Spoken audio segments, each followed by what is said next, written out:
Hey now, ladies and gentlemen. Hey now, hey now, hey now, and a hey now. Welcome to hour number 2 of the line, Talk 995 and Talk995.com. Here we go, baby. Starting it off. If you want to get in, you know the drill. 205 545 9950. Well, that's 545 9950. 50. Let me tell you about this guy real quick. A former U.S. Marine. His name's Robert Gilman. And Robert Gilman got imprisoned in Russia back in 2022. Was it 22? Yeah. He was arrested in January of 22 in Russia. He was traveling by train, and I don't know if he was just over there visiting, sightseeing, or whatever. This guy served in the U.S. Marines from 2019 to 2020. So by 22, he's over in Russia, hanging out, doing whatever. He's on a train, and he gets arrested that January for allegedly assaulting a police officer while he was intoxicated. So that was the charges. And the Russian authorities said, oh, he attacked a police officer. He's going to jail. And they don't put up with that over there. You're going to jail for a long time if that happens. Now, his family and advocates for this guy have long maintained that the charges were false or at the very least exaggerating, stating that he had fallen ill and that the other officer was uninjured and initially dropped the matter. That the officer that was supposedly attacked later on said, "Hey, nothing really happened. He didn't mean to attack me, I guess." So Gilman was originally sentenced to 4.5 years, but was then charged with additional convictions because while he was in custody, they claimed he assaulted prison staff and an investigator. They found out that he was in the military. That changed everything. Those allegations extended his sentence as much as his total sentence as much as 10 years. So they added on another 5.5 for allegedly assaulting prison staff. Well, then fast forward to this year, his health started to deteriorate. The family and advocacy groups reported that he was entering a catatonic state, a disassociative state, requiring tube feeding, and was near death with allegations of abuse and forced medication while he was in custody. So the Trump administration, U.S. officials started reaching out to Russia, and they say, listen, you've got to release this guy on humanitarian grounds. Like, this guy's going to die if you don't cut him loose and let him come back here to the U.S. and let us treat him. So yesterday, Vladimir Putin gets the pardon for this guy and approves it. Gilman is freed. He was flown out of Russia on a U.S. State Department plane and was heading to a rehab center in San Antonio for medical treatment. Reports indicated that he was walking and talking upon his release, so that was a good sign. Donald Trump hailed the news, posting on Truth Social, quote, I'm proud to announce that American citizen Robert Gilman, a former United States Marine, is coming home. In a well-known media story, Robert was imprisoned in Russia in 2022 during the Biden administration. After my discussions with President Vladimir Putin, Russia has agreed to release him very much on a humanitarian basis. We appreciate this decision and the fact that Russia asked for no one in return. No exchange took place. Robert will land at Andrews Air Force Base in Washington, D.C. tonight, where my representatives, some of who are on the phone with him, or I'm sorry, are on the plane with him, will welcome Robert back to the United States of America. I just spoke to him, and he had one request: a great cheeseburger when he lands. There we go. I That's w- American. Trump says, I will take care of that. During my administration, we have prioritized bringing home Americans detained abroad and have done so at a level never seen before, returning hundreds of people to their families. We have also freed many non Americans who were under capture in different countries throughout the world.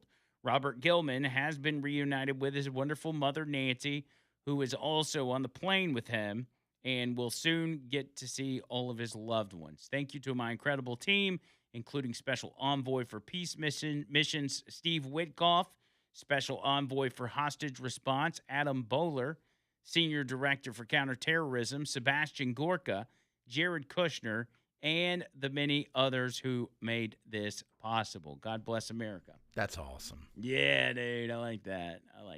That's a very cool statement from the president. And it's interesting, too. I didn't know Sebastian Gorka was behind the scenes working as Senior Director for Counterterrorism. I don't think I realized that. But Sebastian Gorka has been a very loyal Trump supporter, a very loyal Trump guy, and he's out there working, man. That's what people don't get, man. They're doing so much behind the scenes. Everybody just looks at the surface and they're like, "Oh, Trump is just fighting with Iran." Now, this dude's doing a million things, all at the same time with a team that works relentlessly. I mean, Donald Trump doesn't deserve all the credit. Like, he's put together an absolute powerhouse of a team. And that's the sign of a great leader. Yes. They get the right team in there that, if they can't do it themselves, they're direct. Well, I mean, he's a head coach. Yeah. He's directing. Yeah, man. He's just a boss. And on the other side of things, when it comes to especially the media, who's not going to report on this and not going to give Donald Trump any flowers on this front.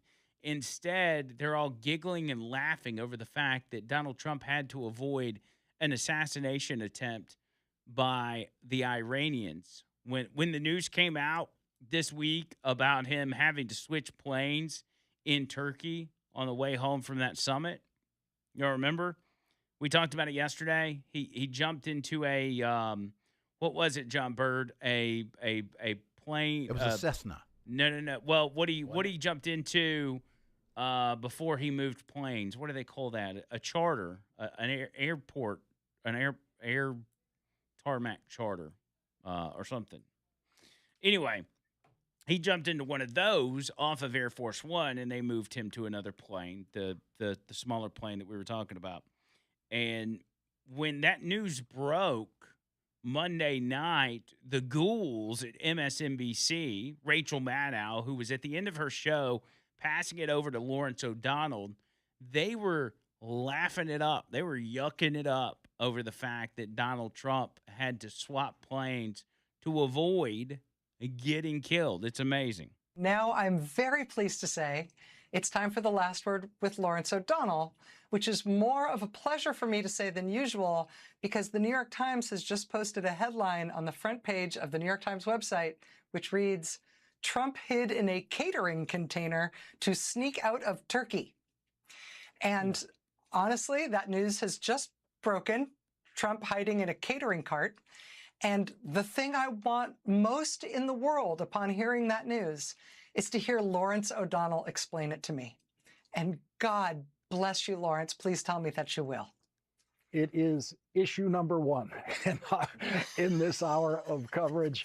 We're going to be relying on the Washington Post that broke the story a couple hours before the New York Times.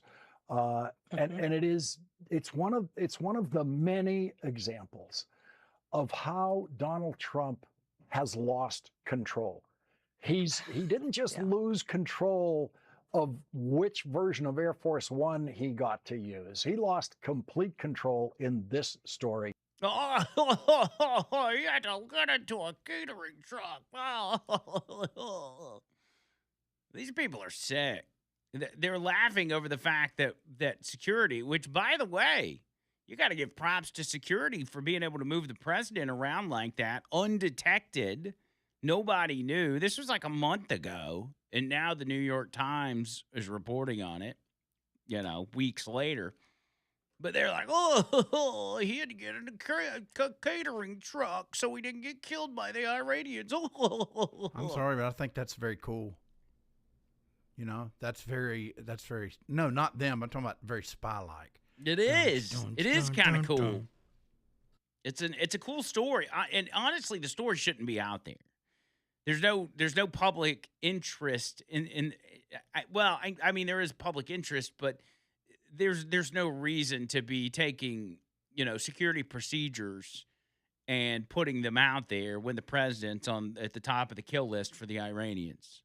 Like, there's no need to divulge the tactics part they're of using. Their plan. But it is. They're part of their plan. And whoever's within the circle that's leaking this, they want it to get out in the news, and they want them to use it against Donald Trump. And these two scumbags are like, oh, yeah, that's so funny. Donald Trump had to get into a catering truck. Oh, and a bunch of losers, man. A bunch of losers. He's lost control. He can't even decide which plane he wants to ride on. What a bunch of hacks these individuals are. Absolute hacks. 205-545-9950. Outside of lifeless hacks on MS Dow, we got Rand Paul, who made a recent visit, and this is kind of just a out there story, made a visit to Fort Knox to check on the gold that's supposedly at Fort Knox. A lot of people had speculated it's not there anymore. Rand Paul took a visit to find out for himself. I'll tell you what he found when we get back.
So Rand Paul, by the way, 205-545-9950.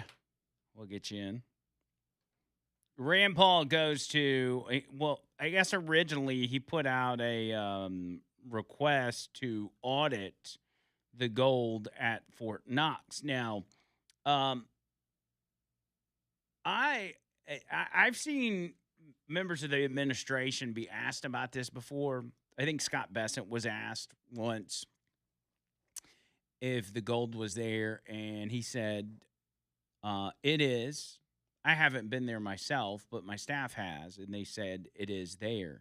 And of course, when somebody says that, you're kind of like, oh, okay, it's like gold there, really. But Rand Paul, who felt that way as well, said, you know what? I'm going to go myself. I'm going to audit the gold at Fort Knox. I want to know what's in there. And it turns out, according to him, he said, I'm in Fort Knox. He put out a video. We come to see the gold.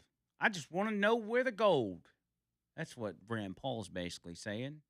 He's looking for the leprechaun down in Mobile, Alabama. I just want to know where the gold. Our country has about 147 million ounces of gold, and about half of it is stored here at Fort Knox. We are going to be going deep underground to see the gold, but more importantly, we're going to be talking about what happened to the dollar when we separated it from gold in 1971. Over 85% of the value of the dollar has been lost since we delinked from gold. So there is a problem. The media now calls this affordability, but what it really is inflation. We run into debt. As the deficit runs up $2 trillion a year, part of that debt is bought by the Federal Reserve with newly created dollars. This leads to inflation, and prices are up. Prices are up 25% in the last 5 years. It's inflation. It's related to deficit spending. It's related to unbalanced budgets. I'm going down underground, and I'll let you know what I see in a little bit, he said in his video. And when he got back, he put out a tweet. And that tweet said, yes, all the gold is there, all approximately 147 million ounces. It is a lot of gold, by the way. How many pounds is 147 ounces? 147 million ounces. 147 million, that's how much is in there? Yeah. How many pounds is 147 million ounces? That would be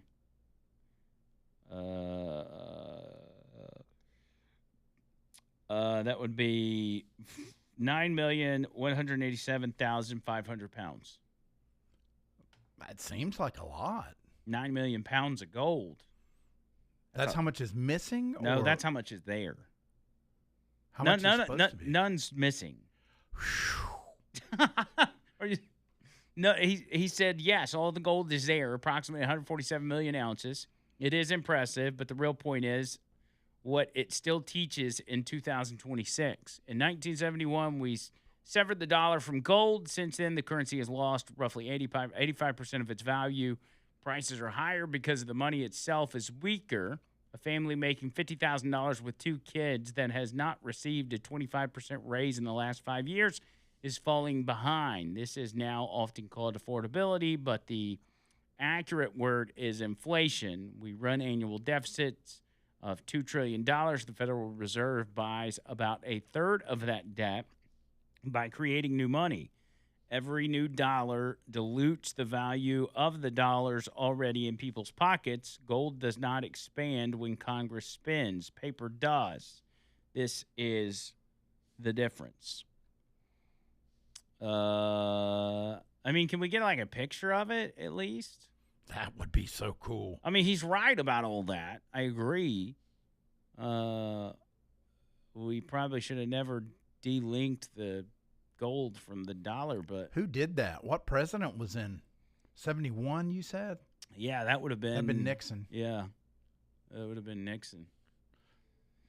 And maybe his first year. Listen, when you are somebody that messes around with the money, a president that messes around with the money that makes big changes. Nixon was probably forced into doing that. But you look back at JFK and what he was attempting to do and what happened to him. And then also with Nixon, who got railroaded with Watergate. Watergate was never what it seemed to be.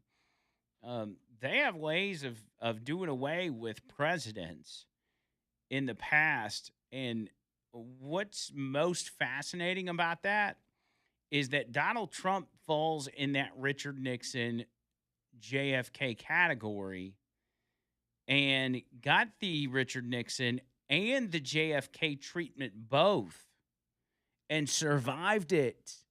Not just survived it, but excelled because of it. He got the JFK treatment because they tried to blow his head off. He got the Richard Nixon treatment because Russia, Russia, Russia, or the Ukraine phone call, scam impeachments. Like, he got everything thrown at him that the deep state and the powers that be would normally throw at a president to get rid of him. And Donald Trump survived it all. I don't think people appreciate that enough. Whether you love him or hate him, if you look back at history and you compare what's been done to what we would view as good guys,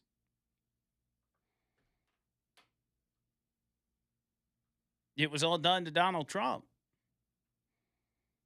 And he just brushed it off his shoulders. In glorious fashion, might I add. I think it toughened him up even more. It gave him more determination. Yeah, it did. You don't usually get that out of politicians. When times get tough, they tuck their tails. Yep. Just look at Mark Moon. Politicians tuck their tails when times get tough. Donald Trump is the absolute opposite of that. And that's why we love that orange man. And why he's the best president of all time. Bottom of the hour, more show coming up.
Tommy Mitchell says Mark Moon can do OnlyFans or FeetFinder.com. Yeah. Maybe there's audience for that. I don't know. We could we could do a whole show on taking suggestions for Mark Moon's next job. or is it better just to not kick a guy while he's down? Yeah, I say not kick a guy while he's down. I think he'll be humbled by this. Wow. Even though I'm still... Yeah, I mean, is he going to be able to keep his position at the church? I would imagine that they've just brushed all these allegations off. I mean, if he's still there. Yeah, So, I guess if they haven't brought them to light, or pursued it. It's just, it's amazing to me that people were just, so quick to dismiss it. And nobody talks about it. No addressing it. That is strange. This is why it's fake. Because again, like I said earlier, there are several texts through there that say that it's him telling this girl, "Hey, this is what I'm doing today. This is, I'm riding my motorcycle today, and all of this." And you can line that up with, looking back, like, what were you doing on this day? Well, I was doing X, Y, and Z. Oh, that's what this text message says you were doing. Then there's other talk about, I keep thinking about what happened in the hotel room the other night and holding you and all this stuff. And it's like, has your wife not read these? I mean, yeah. Has nobody at the church read these? There's definitely a law against that if it's an informant. Yeah. So, OnlyFans is probably not that far-fetched. You've already got a participant. Now, for the people that were getting special treatment, since Mark Moon was the people that had been in trouble that were getting special treatment from Mark Moon, and listen, if he's trying to literally help people get back on their feet, I'm fine with that. I am a big believer in second chances and third chances in some cases. But if you're one of these people where Mark Moon is kind of taking you under his wing and is helping kind of, get your life back together, you got to be a little like not feeling good about it because your boy's trying to leave as soon as possible. Let's see.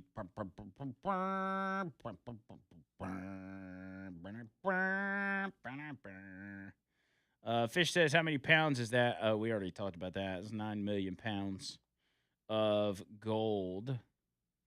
Ken the Lib says, hey, cuz real presidents don't have to hide in food carts to sneak out of foreign countries. Was he raising his fist out of the food cart? Ken, which president was riding in a food cart? Because I don't recall anything about a food cart. No, it was a truck. It was an airport catering truck, Ken. That just because it's called a catering truck doesn't mean it has food on it. They don't usually drive food down to the tarmac of an airport. Come on, Ken, get it together. Yeah, that's kind of weak there, Ken. Come on, buddy, you can do better than that. Bubba Rumble says D Trizzle 45, 47, and 48 is a straight up American badass dadgummit. Agree. Richard DeCopp's on the line. Richard, what's up? Talking about the gold in Fort Knox. If you're familiar with the TV show Will Trent and the TV show Reacher. The lady that wrote Will Trent, Karen Slaughter, and the guy that wrote Reacher, which is Lee Child, wrote a short story I listened to as an audiobook about a month ago called Counting the Gold. And long story short, it backdates to where they put Will Trent undercover at Fort Knox trying to find Jack Reacher, who's a suspect in a murder in Georgia. Well, in the process, they are going through a 10-year audit cleaning the gold. There's a special process to clean that gold and auditing the gold. Mm. And in the book, Will Trent, in the show has got a photographic memory for numbers. And about 5 vaults into it, over a week's time, he tells Reacher, hey, I've seen these numbers before. Well, it turns out they're only allowed in 1 vault a day. The rest of them are locked. And they come to find out that there's not but 1 vault of gold out of all those vaults. And overnight, the overnight crew is moving that gold they've already counted from 1 vault to another to make it appear that all the gold's still there. Ah, interesting. So that was interesting when I was listening to that. It's about a 4-hour short story out of all the books they write. So it could be there, it couldn't be there. I'd make them open all the doors at one time. Yeah. No, that's pretty fascinating. Hey, have you watched the well, I guess it just came out last night. They did a new Dark Side of the Ring about Mr. Wonderful, Paul Orndorff. You remember him? Not yet, but I followed that on Facebook when he was going through health problems and his son was posting stuff before he died. Yeah. But I'll eventually get to that. But tonight I got 3 hours in front of the TV because they're dropping the first 3 episodes of the Reacher season tonight. So I got a date with Prime tonight. I got you. Well, yeah. I'm on my way to Tuscaloosa taking little lady home now from Hoover. And we're going to get down there and see what the campus looks like a week before school because Squeal Night's the 18th, John Bird. That's where all the fraternities and all the sororities and all the social clubs have their that night before classes start parties. Oh, all the 20-something-year-olds you could want, John Bird. No, I mean, I'm more interested in the moms. And the first time I ever worked at the University of Alabama, we were in what they call a jump band. On Squeal Night was my first shift. And I remember being a good old Walker County country boy, just come out of a 2-year college over there, looking at all this stupidity, going, what in the hell have I got myself into? Dang. But that's a tradition. That classes start the 19th. I'll be down there on the 20th because them kids will run you ragged on Uber down there, boy. It's money hand over fist, daddy's credit card. The kids don't care. Good stuff, man. Yep. Y'all have a good one. Roll Tide, fellas. There's Richard the Cop with some good stuff on Reacher. Man, that's one of my favorite shows, and I think it's August 15th. The new season's coming out. I cannot wait. Yeah? Yeah, if you haven't watched it, you need to watch it. Yeah, I don't ever watch, like, series like that. But you need to. Yeah. Yeah, you'd be going, yeah, man, yeah, man, yeah, man. It's just hard for me, man. I prefer documentaries. I know, but, well, think of it as a documentary. Yeah. A 4-season documentary. Well, I like docuseries for sure. Yeah, well, I mean, if you want to lose out, that's fine. Has everybody watched Video Killed the Radio Star yet? Y'all in the audience, you've watched it, right? Oh, yeah. I need to go watch it again. Y'all need to go watch that, man. It's on Tubi. It's on Tubi now, but also you can rent it on Amazon Prime. It's a good one. It's a good one. 205-545-9950. Alan's on the line. Alan, what's up? What's up, bro? Hey, man. Yeah, I can't watch The Reacher, man. The guy's psycho. You know who it is, don't you? Who? He's a Trump hater. Wait, who's this? He's that Trump hater. He's that big giant guy that was up there in Nashville. He's Alan Richter, whatever his name is. Oh, you know who he is? Richter. Why does that sound familiar? Richter. I don't know if it's Richter. I think that's his name. He's a big giant guy, but he's a lunatic, liberal. He claims he's a Christian. I ain't buying it. Alan Richter. You've seen all the stuff he said, haven't you? No, I haven't. What is he? He's an actor? Yeah. Oh, okay. Yeah, he's a big dude. Yeah, I'm not familiar with him, but if he's an actor, I'm sure he's a Trump hater. If you watch You watch what comes out of his mouth. You won't watch the show, I guarantee you. All right, man, big coat. All right, see it. Is that who's on the Reacher show? Is that what he's saying? Yeah. Yeah. See, I got Alan's telling me not to watch it. Jason, don't watch it. Dang. Oh, Alan, you got me. Dang, that's a bummer. Jonathan said Andrew watched the Crash documentary. I did watch that actually with the one chick that's full of herself and killed her friends and all that. All right, so Mark says the airport catering trucks actually do have like the snacks they serve during flights on them, the pretzels, I guess. So maybe I'm wrong. I don't know. I just didn't. I figured they would have them on the plane already or something. I didn't know they'd bring a truck. It's not a big truck. It's like the at least in this case, because I saw pictures of it, the catering truck, or what they were calling a catering truck, was like one of these, I don't know what model it's called, but you would see them like the Taliban driving them at Afghanistan. It'd have that kind of that big box cab, and then on the back would just be a flatbed. And that was the one he got into. So maybe they were misidentifying what it was as far as a catering, that would be the media's deal to try to paint it as something it's not.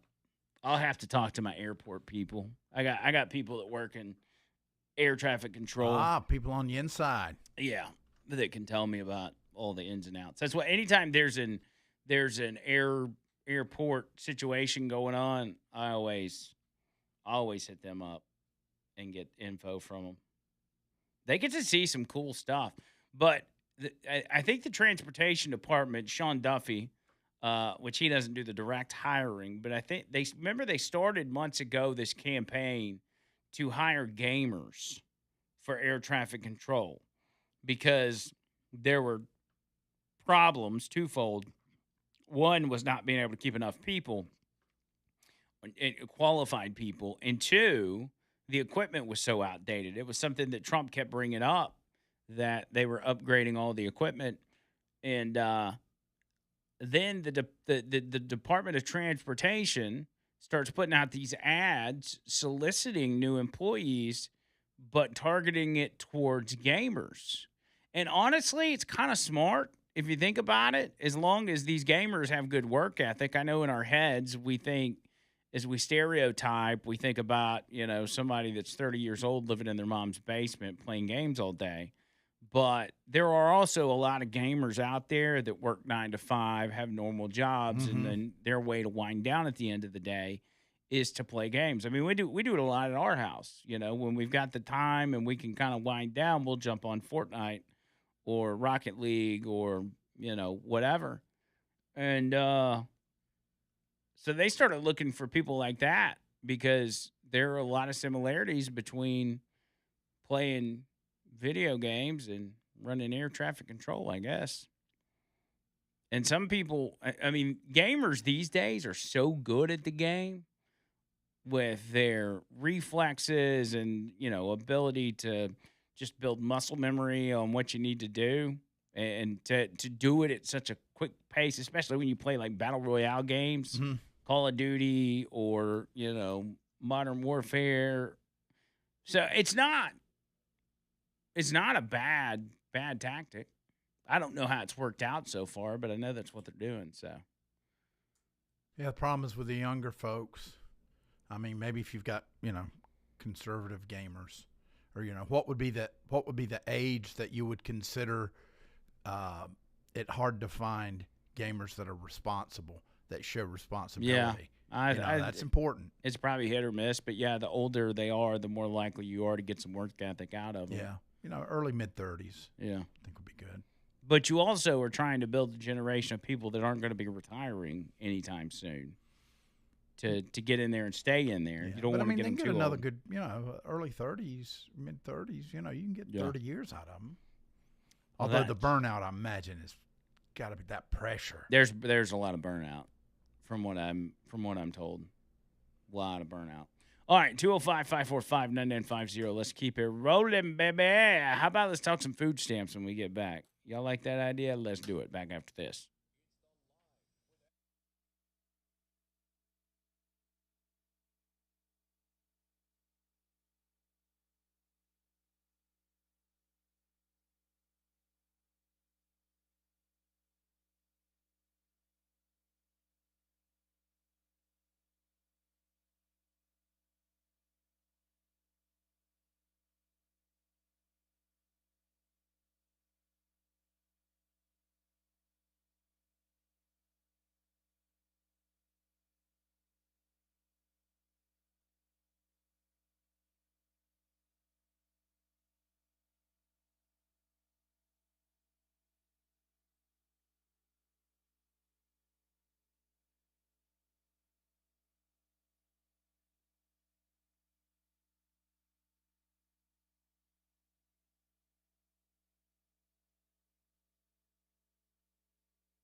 If you're on YouTube, I want y'all to type in a hey now. Right now. Give us a hey now. Herdo. I see Stacy G, Trace, Julie, everybody else. Y'all hop into YouTube and give me a herdo. But remember, once we get to the end of this segment, the video restarts. So you have to back out of that video and then go to a new one. So maybe, why don't we do it when we get back? Yeah, I usually try and start a couple of minutes early. So about 12:05, hop on go to the 99.5 Facebook. Come on, Andrew. Real Talk 99.5 YouTube channel and give us a hey now, like Julie just did, and Cecilia did. Well, actually, Cecilia just said how, but I think that's hey now mixed together. It's like hey now, hey now. There's Boomer with a hey now. Hey now, everybody. Hey now. So we were just discussing this, and y'all tell me what you think if y'all would like us to do this. So before the shows, John Bird and I are usually in my office, which if we're going to do this from the office, I probably need to do some decorating. I need to get all that other crap out of there as well, which it's going to be too heavy. So I think if nobody wants it and we're just going to throw it in the dumpster, we may have to like cut it apart. No, this is my idea. Okay, like I used to do, we'll be sitting across from each other, and we can put the camera in the corner where you won't see the stuff. Nah, I want it more relaxed though. I want it to just like how we do now. Well, I mean, I'm just sitting in a I don't different want it chair. to. I don't want it to look like a hostage video Where we're just both sitting there talking. I mean, we're sitting there beside each other. Like no, I'm talking about across from each other. Remember, we used to do that. There's a chair right there. You're sitting leaning back in behind the desk, and then I'm just sitting over here. The only difference is I just moved to sitting over there because the chair was more comfortable. Well, yeah, but I still want to decorate the office. Well, yeah, but I'm talking about the big furniture. You can just put that. That's still got to go. We got. Well, yeah, but I mean, it's been in there since I took over that office, and it's still not gone. And I don't know, I can get in here with a saw and cut it up, and freaking throw it in the dumpster. But it's like I don't want to do that if it belongs to somebody. I mean, it obviously belongs to the station. Yeah, maybe you can use that as a way to, talk to Valerie about our idea and say, but. Maybe that can be the first part of our series. Yeah, like, how do we get this crap out of here? Yeah, that's a good idea. So anyway, here's the idea. Here's what we want to do. And y'all tell me if y'all like this or not. What we want to, before the show, say 10 minutes before the show from my office, we want to just go live on Facebook on the Talk 99.5 page and just BS. It's not going to be very long, so you guys would have to hop on pretty quickly or make it a habit to hop on and, like, just whatever, talk about whatever. Or maybe talk about what we're going to talk about that day or how we're going to start the show. Y'all like that idea or no? If you do, let us know. If not, if you got another idea, let us know. But John Bird and I have been talking about it a while, and we need to start putting some, because we used to do this. We used to do post-show videos. Yep. We need to get back in the habit of posting, behind the scenes stuff on social media. Because I mean, we've already been doing that as far as just sitting down. I'll come in before the show in your office, and we'll just talk and BS. Yeah. We like. Okay, so we're waiting on a DOJ presser that I'm not sure what it's about, but Fox News is labeling it as a DOJ presser amid calls to charge Fauci. So it seems as if they're speculating that this could be related to Anthony Fauci, and if so, we'll tackle that. Remember, recently, senators got their hands on Fauci's government cell phone that he was using during the COVID pandemic, and a lot of stuff came out, such as Fauci knowing that there was a huge miscarriage risk with pregnant women taking the vaccine. Also, text messages showing that the Biden Surgeon General discussed concerns about mRNA shots causing mutations in developing fetuses. They knew about this, and yet they continued to cram the vaccine down your throat. So that's something to keep in mind. If it's even about Fauci, we don't know. But we'll be back with our number